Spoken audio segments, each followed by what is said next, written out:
Only one event has caused people to say that the healing and unlocking that they received within was akin to a plant medicine ceremony. Only one event has caused people to say that it changed their life from the inside out forever. And that event is Awaken Your Highest Self. It's been live for the last 3 years, and it has transformed the lives of thousands of people, and yet we are going virtual with it. So if you've ever wanted to attend this magical 3-day experience live and in person, this is your final chance. Go to dannymorel.com/awaken right now, or click the link in the show notes to register today. Breast implants, the sensitive and delicate conversation around what these are doing to our women and what it's like to get them out. That's what we're going to be talking about today on The Higher Self with Dr. Rob Whitfield. Welcome, Rob. Thank you. So, Rob, I want to go right into it. What do you do? So right now, we predominantly explant patients. So patients who have been reconstructed for cancer with an implant and patients who had a cosmetic augmentation with an implant. We take those out. We remove the implant, the scar tissue, and if I can, I try to perform some kind of reshaping procedure when I can, or I add volume back with a fat transfer when I can.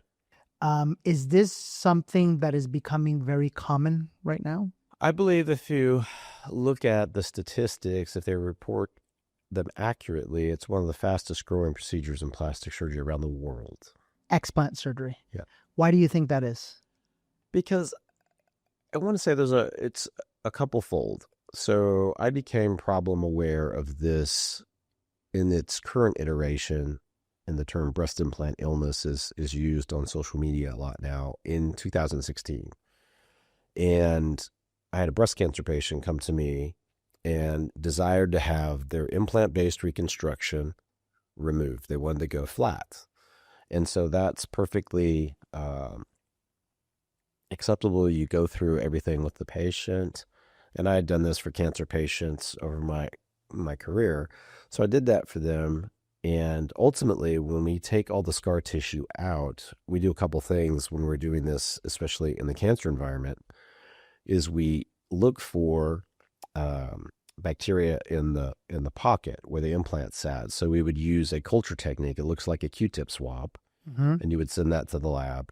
And then when you remove the scar tissue and or any scarring from the incision for placement of the device, you would send all that to the pathologist to make sure there's no recurrent or residual cancer. And so we would do this in every single case. And I did that for this patient, and she had no evidence of recurrent cancer, which is first and foremost, but she had an E. coli infection. And so first of all, that's very shocking to me that someone can walk around with an E. coli infection. Here in the chest.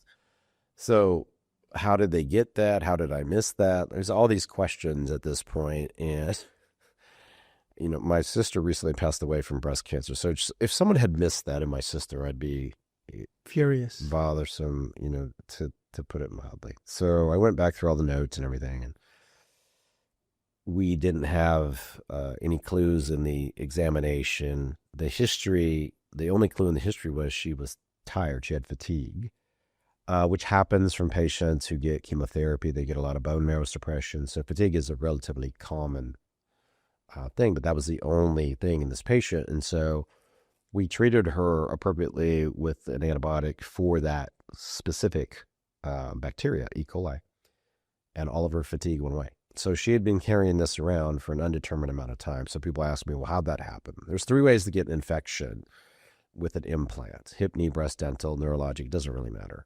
So if someone opens the implant and contaminates it before they give it to the surgeon, that can be an opportunity. So opening this. Yeah, it comes in a package with 2 layers, really. There's an outer and an inner layer. Okay. And then typically we don't touch it at all. So basically, we put it in something that looks like a pastry funnel, and that allows you to avoid touching the skin and just place it in the pocket.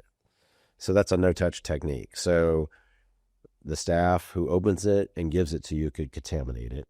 Hmm. The surgeon can contaminate it on placement, but there's all sorts of steps to avoid those things. Sure. So the most common thing by far is throughout the course of our lives with implants, we somehow get bacteria in our bloodstream. And that can be as simple as from a teeth cleaning, a colonoscopy. Someone can get a urinary tract infection. Someone can have a cold, a virus that begets a bacterial infection. They get pneumonia, something like that. Mm-hmm.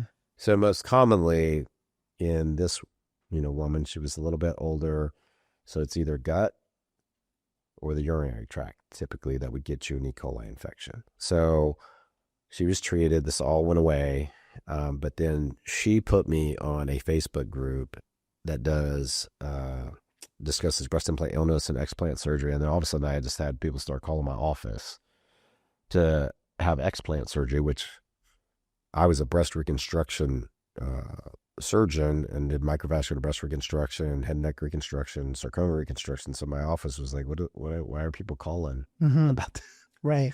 Because it was cosmetic patients Right. basically calling to have an explant, not a cancer patient. So she just put me out there and said, Dr. Whitfield will do this, because it's not difficult for me to do. I had done that type of surgery for a number of years for cancer, and it's not a difficult surgery for me to do. But now, moving forward, we've learned a lot more about, what we think is and are potentially root causes.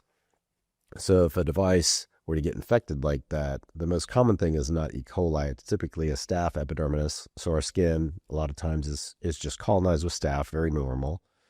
Another bacteria called Cutibacteria acnes, just like it sounds, it's found in acne a lot. So face, chest, shoulders, neck, common places. Those are the common bacteria that are found when you send these things off for more careful analysis through DNA analysis using PCR testing. So we published a paper last year about that. So we feel good that we now established in about 29% of the patients that we explant, they have a bacterial contaminant. And those contaminants, say for instance, if they're staph epi, they can produce interaction between the breast tissue and the bacteria, and it oxidizes oleic acid, which is a fatty acid. That produces a downstream effect in the immune system. Creates a product called oxylipin tenhome. This is what creates symptoms of chronic inflammation in these patients. So they can have joint pain, muscle pain, fatigue, anxiety, depression, all these different kind of chronic inflammatory symptoms that, and I don't envy any doctor trying to listen and understand what's going on in these patients, because it doesn't necessarily fall into our classical, here's a set of symptoms, this leads us to a diagnosis, this leads to a therapeutic option.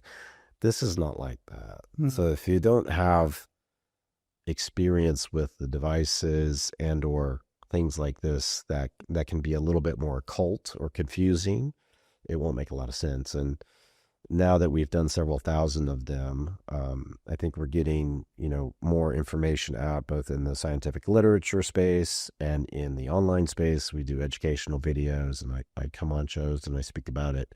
I just speak about the current evidence, and we try to put more and more out each year. So why, you mentioned to me that you are against implants. Why are you? So the thing for implants, and I used them in reconstruction for many years. It's, well, I'll tell you how our patients come in. They're very disappointed in the discussions they had about surgery. So to have met me and had a discussion, you would have typically needed to have cancer. So head and neck cancer, breast cancer, sarcomas, something like a traumatic injury, like you were hit by a car or your motorcycle, you had an accident, somebody hit you, and you needed reconstructive surgery. Otherwise, you would have not met someone like me. So the point being is I can perform all sorts of techniques, whether it's using an implant-based reconstructive technique, whether it's using your own tissue, like what's called the DIP free flap, which is the abdominal tissue connected to its blood vessels, and you can revascularize that under the sternum, like we talked about using an operating room microscope. That's basically what I did for my career. And these things were all secondary. So I got very good at taking care of problems with implants. And it's not, you don't have to be for or against devices. You need to understand them so that you can explain them to patients and give them a full discussion so they understand, so they can make the best decision. So if you say, for instance, you have a 34-year-old mom who's had 2 kids and breastfed and has a B cup, but feels like they're deflated, their breasts um, not sitting or shaped or, kind of sagging or what have you. If all you know how to do is a breast implant, that's all you're going to discuss. Sure. That patient may be better suited with just a lift, or maybe they're better suited to have a fat transfer. You need to understand, I would say several different things. Their habits, their lifestyle, what are their really desires. If you put an implant in somebody, you need to tell them they're going to need more surgery down the road. Like, how many more surgeries should someone... Right. So I just came over before your podcast. Somebody who I'm explanting tomorrow has implants that are 20 years old. The same implant. So I always say to them, I go, do you drive a car that's 20 years old? Right. No. Right. But you'll have a device in you that's 20 years old. So, just thinking about it, that doesn't make a lot of sense. So every device has a package insert, and none of them are lifetime devices. They all will fail eventually. That's why, we don't like to necessarily do knee replacements on younger patients, because they're going to end up needing another one. Right. So they used to really be against doing that in younger patients. So same thing applies here. And I used to have these discussions with patients, both cancer and cosmetic, the same way. I would say, all right, at the 8 to 10 year mark, we're going to discuss exchange, because that device is going to be aging out. Its rupture rate's going to increase 0.5% per year after that. So not that there's going to be this, we have to do it at this time, but you need to have that discussion so they understand that. And that should always be disclosed up front. They are not lifetime devices. And, when you're younger and you have a device placed, I think that's very difficult, because when we were younger, how good of a listener were you? I was not terribly good at listening and understanding and synthesizing information. Like, the youngest person I ever had a discussion with about breast cancer was 24. That was a very complicated discussion. They haven't had a lot of life experience. They were now undergoing a very significant, life-changing event. They were going to have to get chemotherapy. They were going to have to get surgery, possibly radiation therapy, depending on the outcome of the surgery. So trying to explain that to somebody who's 24, I used to spend an hour and a half, 2 hours trying to explain all the different things that we would do from a surgical perspective. That's not including, the medical oncologist talking about chemotherapy, or a radiation oncologist talking about radiation therapy if that's needed. They have to have all those separate discussions as well. Now, for an implant in an 18-year-old, because they can go get that because they're old enough, not silicone, but saline. I mean, how are you even going to do that? It just makes no sense to me. I think it's a bridge too far to cross to explain a device, its management, potential pitfalls, and the fact that you would, in 10 years, so you're 18 at 28. A lifetime of surgeries, basically. You need to go through this again. Uh-huh. And so I have all these people from 18 to 25 that are now 10 years out, and now they're 28 to 35, and they don't want to have another surgery. Okay. And now they may have had children, and now they are looking for a rejuvenation procedure. They're still very young, and they don't feel well. So they're like, what are the next steps here? And they're finding out about this potential problem with, breast implant illness, which breast implant illness, for everybody listening, is, to me, it's a chronic inflammatory process of which a device is playing a role. And about 29%, there's bacterial contamination. So you can say those have low-grade infections. And when I take all those cases and take those out, people do better. If, in fact, a couple things are going on. Their hormones are in balance. Their gut health is good. Their toxicity burden is low. Maybe their ability to detox genetically is above average. There's lots of things that go into it. when we're younger, we can tolerate a lot more, right? We're more resilient. As we get older, that goes by the wayside. We're less resilient because, metabolic changes happen, lifestyle changes happen, more stress, more work, all the things. So it becomes more complicated for them. It's a sensitive topic because our society has pushed women to find value in the way they look. For a long period of time. Yeah. And so, it was interesting, but my wife and I were just talking about this weekend, but like, what do you do if you have saggy boobs? What if you do if, right. You had a child and they got smaller, or there's extra skin, like there's just so, and how, I'm not a woman, so I don't know, but how it must feel, like just, feel how you feel with your own body. Like there's a lot that goes into this. So, well, let's make sure to address that. Sure. Because I think that there's two big peaks. Like I said, there's the one when you're young, 18 to 25, we'll say, and then one when we'll say, had children, and it's 35 to 45, whatever that number ends up being. Like, what are the options? When you're younger, your body weight is lower, your body fat is lower, typically. So that puts you into more of a quandary of how you can change something that bothers you psychologically, visually. And our society, like you said, is not getting better at this. They're getting worse. Yeah. Social media has not helped this. Filters have not helped this. The scrutiny has not helped this. So they get into this, like, I got to have this change. How can I make this change? I'm skinny. I've heard about a fat transfer, but I can't have one because the doctor I don't have any says fat. I'm too small. Okay. So that puts you in more of the implant situation, but okay. So that becomes a choice based on a number of factors and an informed decision-making process. And you should know that implants can get infected. You should know that potentially you can have problems down the road and need other surgery earlier, later, whatever. And it could become a chronic inflammatory situation like I deal with the patients we're talking about. Now, in that second group, the older group who's maybe had children breastfed, had changes in the breast, it's sagging, it's deflated. So if they have breast tissue, B or C cup and above, a reshaping procedure preserves the tissue but tightens the skin like a brassiere around it. So that can improve the shape. Is there scarring? So you have to create some version, we call that kind of the lollipop or vertical scar, to help reshape, tighten, and lift the nipple position up where it came from. Got it. And then you can add volume typically to recreate the cleavage area or the upper pole. And then, so let's talk about this. And that volume comes from where? The butt or where? Yeah, you love handles, inner outer thighs, tummies. Okay.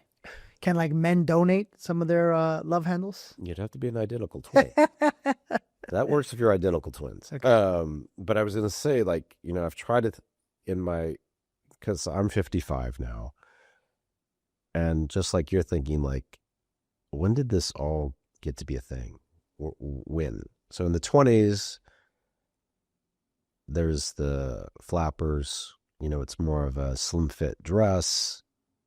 And we roll into the 40s, there's World War II, post-World War II, you're into the 50s now.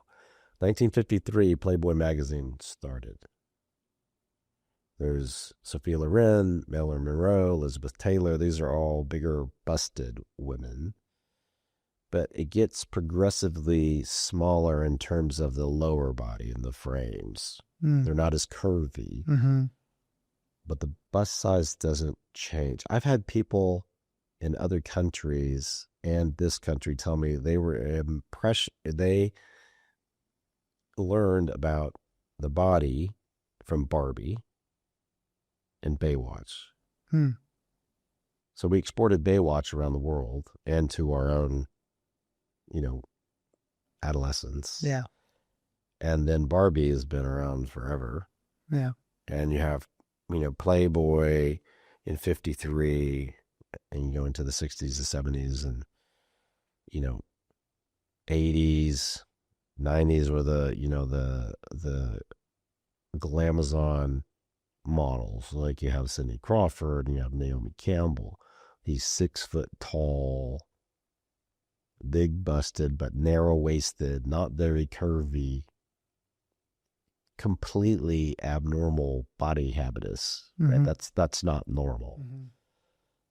But that becomes the impression that's what I have to be.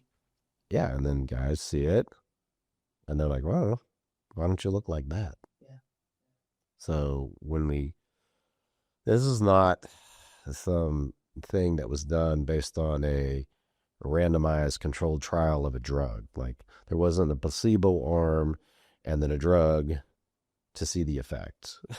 This is, a perception, and it's, like you said, you're like, they don't feel good about the way they look. So it becomes a psychological issue. And so that's a slippery slope. I want to mention this became something that I started to notice because on the spiritual and energetic level, which is where we work, I was taking, groups to go do ayahuasca. Yeah.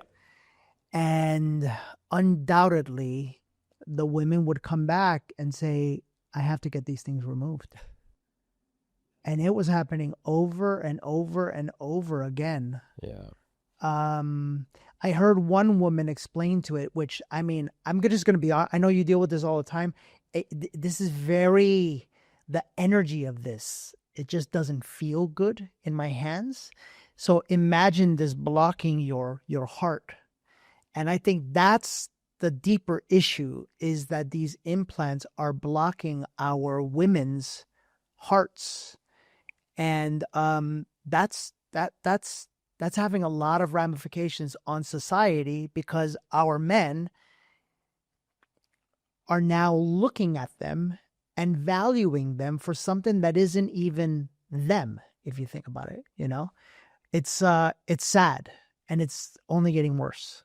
It goes back to those visual representations, because if that's what you grow up in, if that's what you align that perception with, it's not right. Yeah. It can't be right long term. And that now, when patients come to me and they're like, this just doesn't align with me anymore. I do all these things that are natural or holistic, but I have breast implants. Yeah. So that's a, now a very concerning to them. Like, and they may have children and they may have daughters, and they're like, I don't want my daughter to do this and make this choice. And so they become like guilty or even more regretful, or, why did they make that decision? It's such a bad decision, and it's affecting their health and their family and all these. It just gets wildly out of control. And if you're listening, and if you're a woman, and yet, like, every decision is part of our life's journey. Right. It's just all, it ends up working out, So if there's a woman out there, or a man who wants to support his woman, his wife, his partner in this conversation, because I think that's where us men, like, really get to, like, hold space for our women, is when they go through something like this. What are the options for a woman who has these is listening to this conversation, has it's been pinging her inside that something doesn't feel right about it. What are the options for her? It's a great question, in that I've seen all sides of this. I've seen the tremendously supportive partners and spouses and friends and families, and I've seen the people who don't have that, and or it costs them something in terms of a relationship. And I kind of have the same message, and it's a harsh one. If that person leaves you because of this, then they were not the person that you were meant to be with. So, and that seems terrible, but that's truth. That's the facts. That's it. Yeah. And those people that have supportive spouses and families and friends, of course, will flourish because they have community and support, and then they don't have to do it all themselves. And, we have a big group. I have 30 employees, and I have a detox team, and we're adding, folks to help with the mental health space, because we know we need to provide that level of support, but Sure. they need support at home and at work and, in their peer groups as much as possible. What are the options for a woman who says, like, like maybe they're afraid, and they're Correct. used to having something there, and they don't want to like be completely. So we provide, depending on how much breast tissue they have, I try to do and repair the pec major muscle, because many times these are behind the muscle. And that was done starting in, as early as the mid to late 60s and 70s because of capsular contracture. So that's where the scar tissue, which is your body's reaction to this, gets tight and hard around it. Right.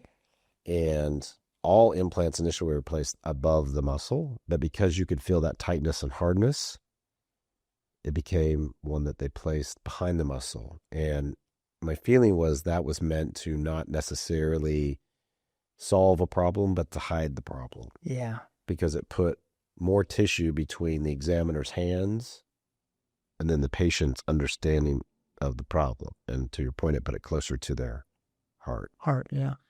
So I find that to be, I don't like things in that, realm. So I try to reshape and lift and repair all the layers as much as I can do at one time. And then I provide holistic transformations with fat whenever possible to revolumize.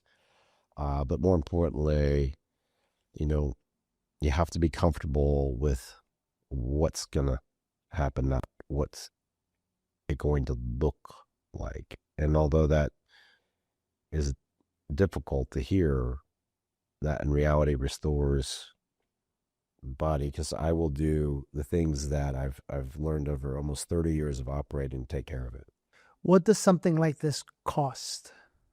Yeah, And because we does insurance cover it, or? well, that's interesting. I got asked this earlier today. In fact, in 2019, I was finishing up my cancer career. I wasn't doing any more reconstructions, and I was still seeing cancer patients that I had operated on. And we ended up getting kind of reprimanded by an insurance company because they said, "Oh, you can't do these surgeries," and request that the insurance company reimburse somebody for an explant that was done cosmetically because you have an insurance contract. And I wasn't using or adding new insurance patients or anything like that. I had stopped. So we had to terminate all of our insurance contracts, and we let patients have all of their notes, all of their records, and file their own claims. Insurance is, as you would imagine, very reticent to pay for those. So we provide a fee for service price, and we work with patients for a year on detox and supplementation and testing and support. And it starts around 20 basically for all that work for the year, which is a relatively low number given how many staff members we have working on the problem and how much time and effort we devote. So it's not just the surgery. There's a lot more involved in it, basically. Yeah, it's funny. Is the patient I'm operating on tomorrow told me, "Oh yeah, I saw the plastic surgeon twice after surgery." It's like, oh, okay. So we see people in consultation, either in person or virtually, and we see them preoperatively and then a week postoperatively, and 3 months and 6 months and 9 months and 12 months. And that's just the surgical follow-up. And then I have a detox team following their toxicity testing and supporting them holistically with detox protocols that are all running concurrently. And we have this, chat function where people can reach out and ask questions. So the only reason you can't get a hold of us is if you're not trying to get a hold of us.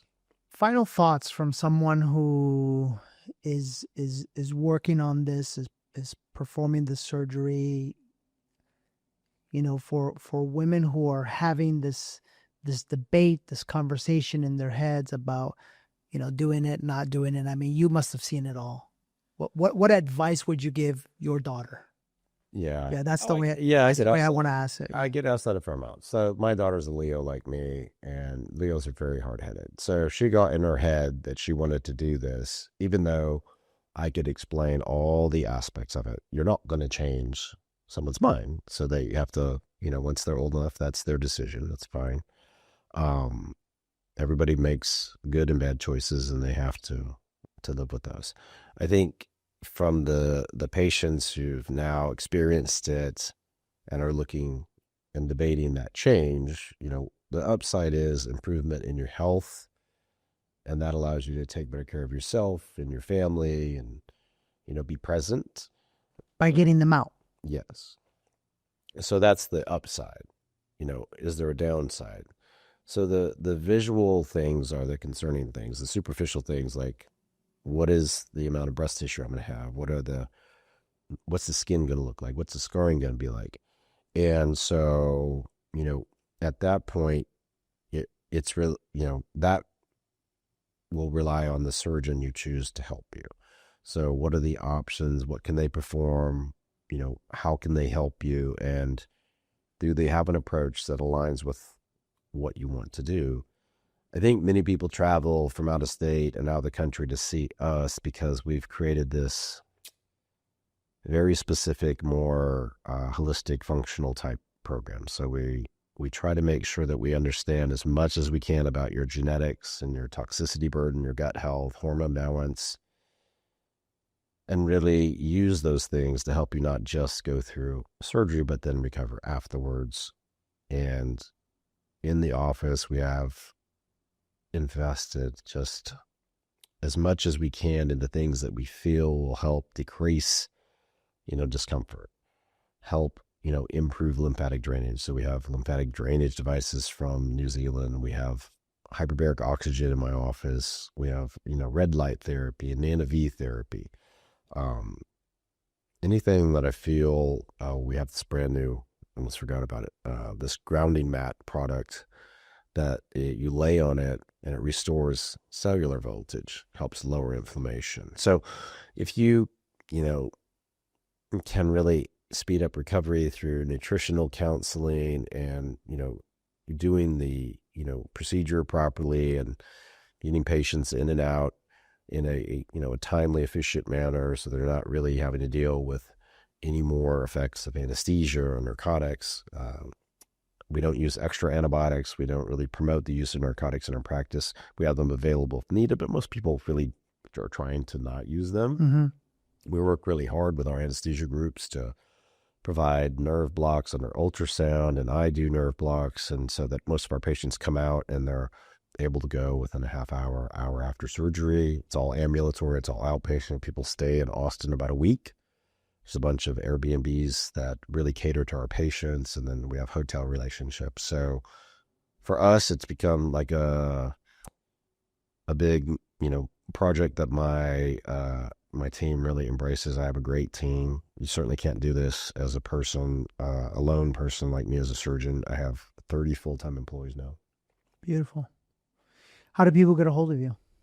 So probably the easiest way, if you're entertaining this, you want to learn more, is go to either the website, drrobertwhitfield.com, or just go to my YouTube channel and you can search Dr. Robert Whitfield. And I've done 100 shows about this topic. I've appeared on countless others like I am today with Danny, and thank you for having me. I appreciate it. And that's the way to, if you want to say drink through a fire hose and consume things in a Netflix fashion, that will help you arrive at hopefully a more informed way to make a decision.